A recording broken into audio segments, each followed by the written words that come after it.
আমেরিকার ইতিহাসে এর আগে যা হয়নি, আজকে কিন্তু সেটি হলো। নিউ ইয়র্ক সিটি নির্বাচনে আমেরিকায় ডোনাল্ড ট্রাম্পের পার্টি কিন্তু ব্যাপকভাবে পরাজিত হলেন এবং যিনি জিতলেন তিনি ভারতীয় বংশোদ্ভূত একজন ব্যক্তি। এবং যদি আপনারা পুরো বিষয়টাকে মেরিট করেন তাহলে বুঝবেন একের পর এক যে তথ্য সামনে আসছিল যে আমেরিকায় গ্রহণযোগ্যতা হারাচ্ছেন ট্রাম্প, ডোনাল্ড ট্রাম্পের প্রশাসন নিয়ে খুশি নয় সাধারণ মানুষ, মিডিল ক্লাসের জন্য কিছু করতে পারেননি, উল্টে ট্যারিফ খেলা তিনি খেলতে গিয়ে আমেরিকার অর্থনীতিকে ডুবিয়ে দিয়েছেন। আলটিমেটলি আজকে নিউ ইয়র্ক সিটি মেয়র ইলেকশনে তার সবকটাই কিন্তু রিফ্লেক্ট হলো এবং ডোনাল্ড ট্রাম্পের পার্টি যেভাবে আজকে মুখ থুবড়ে পড়লো তাতে একটা জিনিস পরিষ্কার হয়ে যায় যে ডোনাল্ড ট্রাম্পের সরকার পতন কিন্তু কার্যত সময়ের অপেক্ষা এবং এই সরকারকে বাঁচানোর জন্য কিছু না কিছু ম্যাজিক ট্রাম্পকে কিন্তু করতে হবে। যেভাবে আমেরিকা চলছে তা কিন্তু আমেরিকাকে আলটিমেটলি একটা গ্রহণযোগ্যতার দিক থেকেও রসাতলে বা সম্পূর্ণ খারাপ জায়গায় নিয়ে যাচ্ছে তা কিন্তু পরিষ্কার হয়ে যাচ্ছে।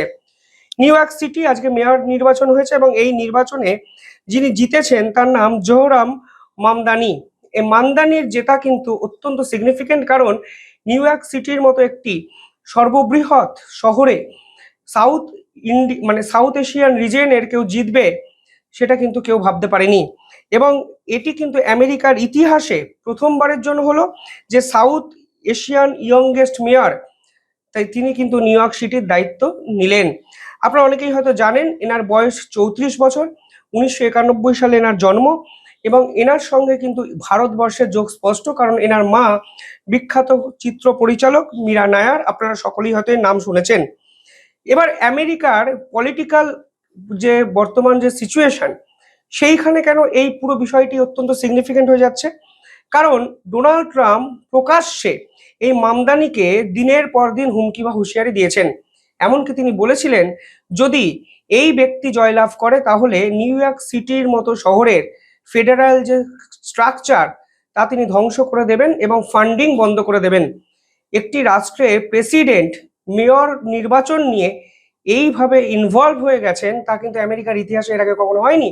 মানে সহজ ভাষায় যদি আপনারা বোঝেন তাহলে ভারতের প্রধানমন্ত্রী কলকাতা পুরসভার নির্বাচন নিয়ে কমেন্ট করছেন দিল্লিতে বসে এবং তিনি হুমকি বা হুঁশিয়ারি দিচ্ছেন যে যদি কলকাতা পুরসভাতে তার পছন্দের ব্যক্তি না জেতে তাহলে তিনি বাংলাকে কেন্দ্রীয় বরাদ্দ বন্ধ করে দেবেন। বিষয়টি কিন্তু সেটি দাঁড়ায় দুটোই সংবিধান বিরোধী এবং আলটিমেটলি আজকে ডোনাল্ড ট্রাম্প বুঝে গেছেন যে তার হুমকি এবং হুঁশিয়ারিতে বিশ্ব যেমন ভয় পাচ্ছে না, আমেরিকানরাও কিন্তু আর ভয় পাচ্ছেন না। এই মামদানি কিন্তু আন্ডারডগ হিসাবে শুরু করেছিলেন, 1% মানুষও বিশ্বাস করেননি যে তিনি জয়লাভ করতে পারেন। কিন্তু তিনি কোন কোন বিষয় নিয়ে কথা বলেছেন? প্রথমে তিনি টেনান্ট রাইট নিয়ে কথা বলেছেন, পরবর্তীকালে এফোর্ডেবল হাউজিং নিয়ে কথা বলেছেন, তিনি ট্রানজিট রিফর্মেশন নিয়ে কথা বলেছেন, ক্রিমিনাল জাস্টিস নিয়ে কথা বলেছেন এবং কর্পোরেট স্ট্রাকচার নিয়ে কথা বলেছেন। 2020 সালেও এই মামদানি কিন্তু new York state city assembly ইলেকশনে জয়লাভ করেছিল। অর্থাৎ তিনি প্রথম থেকেই আপনি যদি নিউ ইয়র্ক সিটির ডেমোগ্রাফিটা দেখেন দেখবেন পিছিয়ে পড়া সাধারণ মানুষের বাস এবং ঠিক সেটাকেই কিন্তু হিট করেছেন মামদানি। তাই ডোনাল্ড ট্রাম্পের পার্টিকে তিনি পরাস্ত করতে পেরেছেন এবং আলটিমেটলি এই মুহূর্তে নিউ ইয়র্ক সিটির যে সমস্যা, গরিব মানুষদের বাসস্থান, ট্যাক্স ইস্যু, ফেডারেল স্ট্রাকচারকে মেনটেন করতে গিয়ে আলটিমেটলি সাধারণ মানুষের, মিডিল ক্লাস মানুষের জনজীবন বিপর্যস্ত, এই সমস্ত কিছু রিফ্লেকশন কিন্তু এই ইলেকশনে পড়েছে। এবং আরো ইম্পর্টেন্ট হয়ে যাচ্ছে যে ডোনাল্ড ট্রাম্প ক্ষমতায় এসেছিলেন 20শে জানুয়ারি 2025 এবং আজকে নভেম্বরের 5 তারিখ, অর্থাৎ 10 মাসের মধ্যে ডোনাল্ড ট্রাম্পের উপর ভরসা আমেরিকানবাসী যে হারাচ্ছেন তার কিন্তু রিফ্লেকশন এই নিউ ইয়র্ক সিটির মেয়র ইলেকশন। দেখুন জুন 2025 এই নিউ ইয়র্ক সিটিতে একটি প্রাইমারি ইলেকশন হয়, সেখানেও কিন্তু মামদানি বিপুল পরিমাণে জয়লাভ করেন এবং তার বিপক্ষে কিন্তু দাঁড়িয়েছিলেন পূর্বতন মেয়র। অর্থাৎ পূর্বতন মেয়রকে হারিয়ে ডেমোক্র্যাটদের হয়ে মামদানি যেভাবে জয়লাভ করেছিলেন সেটাও কিন্তু অনেকের কাছে বিস্ময় ছিল। পরবর্তীকালে তিনি একাধিক নির্বাচনী দাবি তোলেন, তিনি বলেন হাউজিং ফর অল, তিনি বলেন ফ্রি বাস, তিনি রেন্ট ফ্রিজ নিয়ে কথা বলেন, well tax on luxury real estate নিয়ে কথা বলেন। অর্থাৎ সাধারণ মানুষের যে দাবি সেই সাধারণ মানুষের দাবিকে তিনি জনসমক্ষে তুলে দিতে পেরেছেন বলেই বিশেষজ্ঞরা আজকে বলছেন যে তিনি এইভাবে জয়লাভ করেছেন। মামদানির বিরুদ্ধে 2025-এ যে প্রাইমারি ইলেকশন হয়েছিল সেখানে দাঁড়িয়েছিলেন কৌমা, যিনি এই নিউ ইয়র্ক সিটিরই প্রাক্তন মেয়র ছিলেন। তিনি কিন্তু পেয়েছিলেন 36% এবং 45% ভোট সে সময় মামদানি কিন্তু পেয়েছিলেন। এবার যদি 2025-এর এই মাসটার কথা দেখেন তাহলে দেখবেন সেখানে মামদানির যে দল সেই দল কিন্তু প্রায় ভোট পায় 58%, এবং ডোনাল্ড ট্রাম্পের পার্টি সিলভা তিনি কিন্তু পেয়েছেন 35%। এবং আগের 2025-এর প্রাইমারি ইলেকশন যিনি হেরে গেছিলেন কৌমা, তিনি কিন্তু এখানে ইন্ডিপেন্ডেন্ট হয়ে দাঁড়িয়ে পড়েছিলেন এবং তিনি কিন্তু 7% ভোট পান। অর্থাৎ সব মিলিয়ে পরিষ্কার হয়ে যায় যে মামদানি কিভাবে ডোনাল্ড ট্রাম্পের পার্টিকে পুরোপুরিভাবে আউটপ্লে করে দিয়েছেন।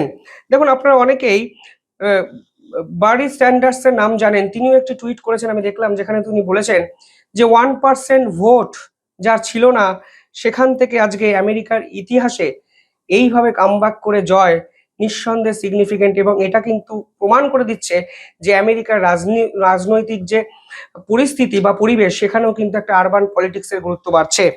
ডোনাল্ড ট্রাম্প কিভাবে হুমকি বা হুঁশিয়ারি দিয়েছিলেন? প্রথমত ডোনাল্ড ট্রাম্প পরিষ্কারভাবে বলেছিলেন যদি এই ব্যক্তি জেতেন তাহলে আমেরিকার যে ফেডারেল ফান্ড হয় সেই ফান্ড সম্পূর্ণভাবে বন্ধ করে তিনি দেবেন, এবং তিনি বলেছিলেন যে কোনো অবস্থাতেই এই ব্যক্তিকে জেতানো যাবে না, কারণ এই ব্যক্তি যদি দায়িত্ব পায় তাহলে নিউ ইয়র্ক সিটির মতো একটি শহরে সোশ্যাল ডিজাস্টার আসবে, ইকোনমিক্যাল ডিজাস্টার আসবে। দেখুন, ডোনাল্ড ট্রাম্পের প্রশাসনে আমেরিকা ইতিহাসের সর্বপ্রথম মুদ্রাস্ফীতির সামনে দাঁড়িয়ে আছে, অর্থনৈতিক মন্দার সামনে দাঁড়িয়ে আছে। সেখানে ইকোনমিক ডিজাস্টার এই ব্যক্তি দায়িত্ব নিলে হবে, এই কথাটাকেই কেউ বিশ্বাস করেনি।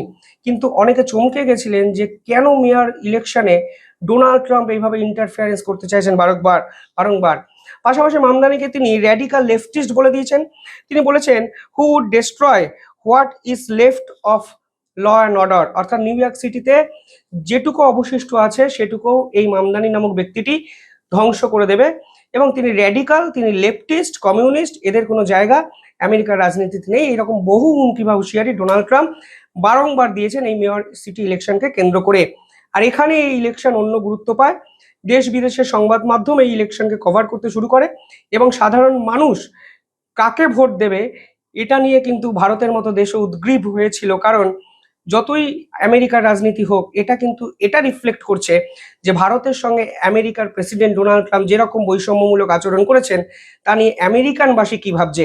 এবং আজকে কিন্তু দেখুন পরিষ্কার হয়ে গেল যে কোনো আমেরিকানরাই হয়তো ডোনাল্ড ট্রাম্পের এই আচরণে খুশি নন, উল্টে তারা ক্ষুব্ধ, উল্টে তারা ডোনাল্ড ট্রাম্পের বিপক্ষে রাগ বর্ষণ করে ভোটাধিকার প্রয়োগ করে বুঝিয়ে দিয়েছেন যে তারা এই ডোনাল্ড ট্রাম্পের মতো আনপ্রেডিক্টেবল পলিসি মেকারকে আমেরিকার মসনদে চান না। যাই হোক, আপনারা কিভাবে দেখছেন পুরো বিষয়টি কমেন্টে জানাবেন।